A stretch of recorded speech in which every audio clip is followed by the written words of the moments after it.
Oi, eu me chamo Rebeca e estou aqui juntamente com a minha equipe, que é formada pelos membros Tiago Salas, Tiago Loyola, Neile e Maurício. Viemos apresentar para você o que seriam os danos morais.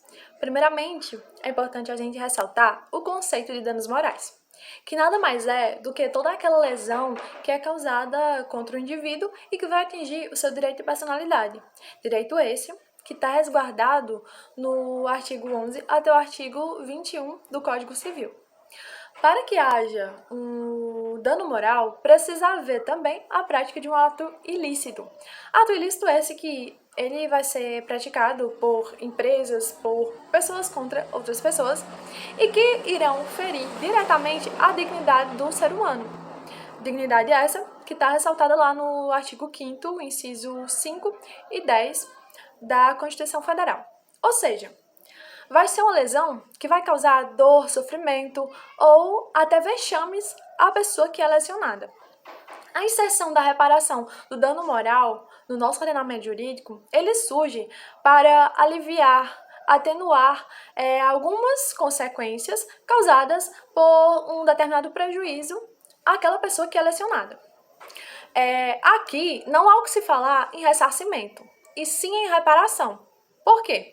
Porque é uma forma que o indivíduo que foi lesionado, ele vai, em juízo, pleitear uma compensação para aquele dano sofrido. A reparação, ela pode acontecer de duas formas, seja por compensação pecuniária ou até mesmo retratação pública ou em outros meios, que é o famoso direito de resposta. Esse entendimento ele só foi consagrado a partir do enunciado de número 589 da 7ª Jornada do Direito Civil, que aconteceu no ano de 2015. Aqui vale lembrar também que não há o que se confundir de danos morais e mero aborrecimento. O mero aborrecimento é apenas um fato que não repercutiu no estado psicológico e emocional do indivíduo, ou seja, é apenas um estado momentâneo. Bom, agora eu vou falar sobre a natureza jurídica. Ela possui 3 correntes. Na primeira corrente, ela vinha falando que a indenização por danos morais ela possuía caráter reparatório ou compensatório. Ela não possuía qualquer caráter disciplinador ou pedagógico. Essa tese ela foi totalmente superada pela jurisprudência. Bom, a segunda corrente, ela vinha falando que a indenização por danos morais ela possuía caráter punitivo ou disciplinador, adotada pelos Estados Unidos, com o conceito punitivo devenges. Bom, essa tese ela não foi bem aceita pela jurisprudência, pois ela indicava perigo em sua aplicação. Por fim, a terceira corrente. Ela vinha falando que a indenização por danos morais ela possuía o caráter principal, que seria o reparatório, e o caráter acessório, que seria o disciplinador. E ela visava caber novas condutas. Como a gente bem sabe, só existe o caráter acessório se existir o caráter principal. E essa tese foi a que foi mais bem aceita pela jurisprudência. Prosseguindo a nossa apresentação e com base no que foi exposto, agora nós vamos falar sobre as classificações. Os danos morais podem se classificar em quanto ao sentido da categoria, quanto à necessidade ou não de prova e quanto à pessoa atingida. Na primeira classificação, quanto ao sentido da categoria, nós podemos classificar em dano moral em sentido próprio, que diz respeito e constitui tudo aquilo que a pessoa sente ao sofrer o dano moral.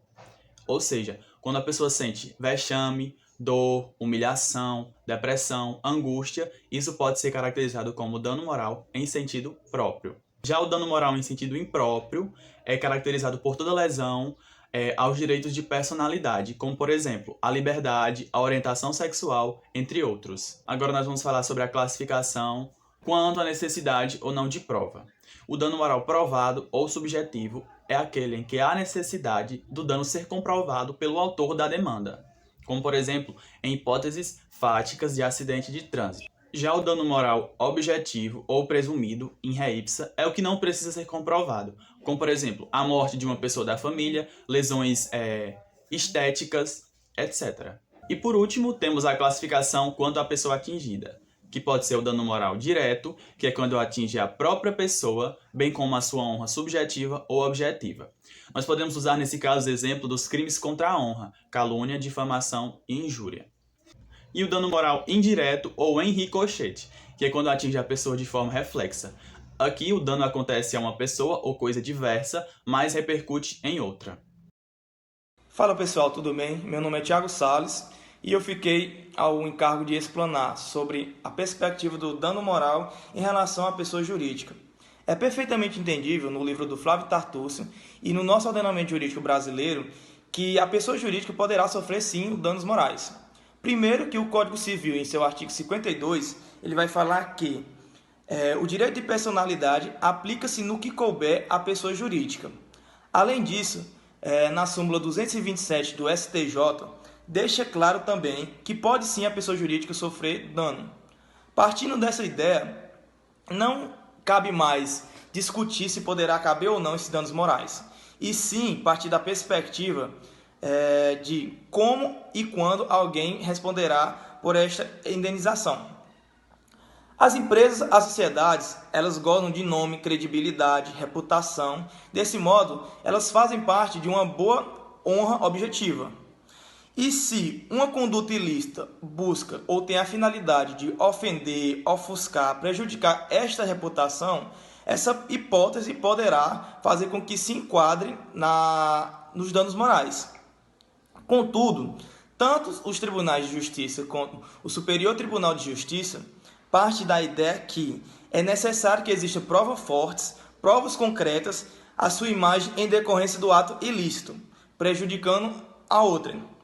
Sem prova, não tem como haver esta indenização de danos morais.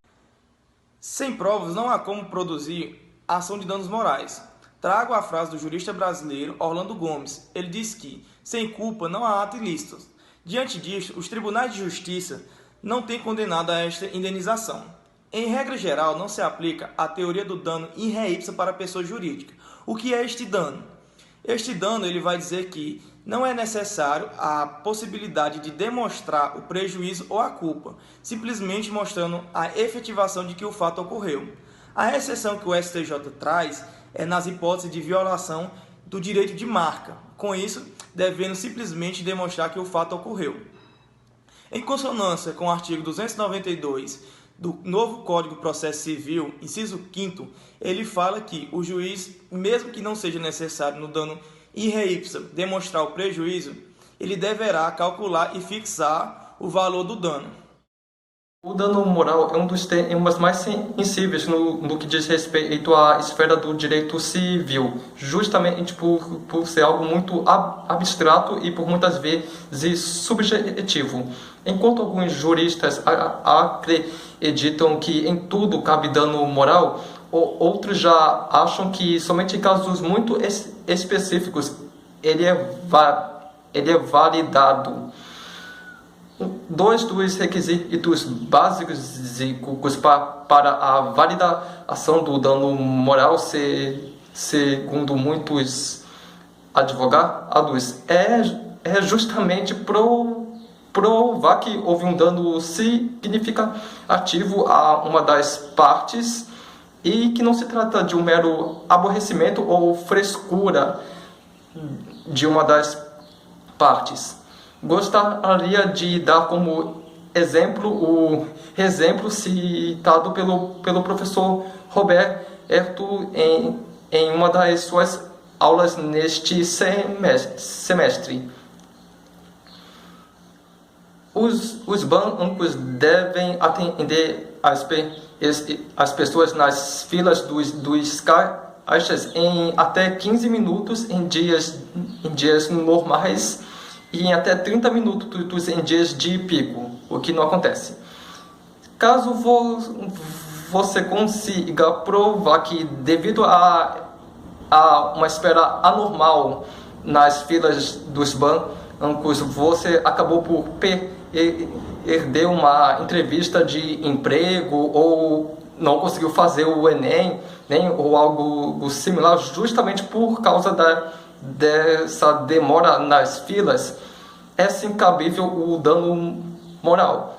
Agora, como você vai provar isso, ou como o banco vai provar que uma coisa não tem nada a ver com a outra, aí já é outra história. Boa sorte.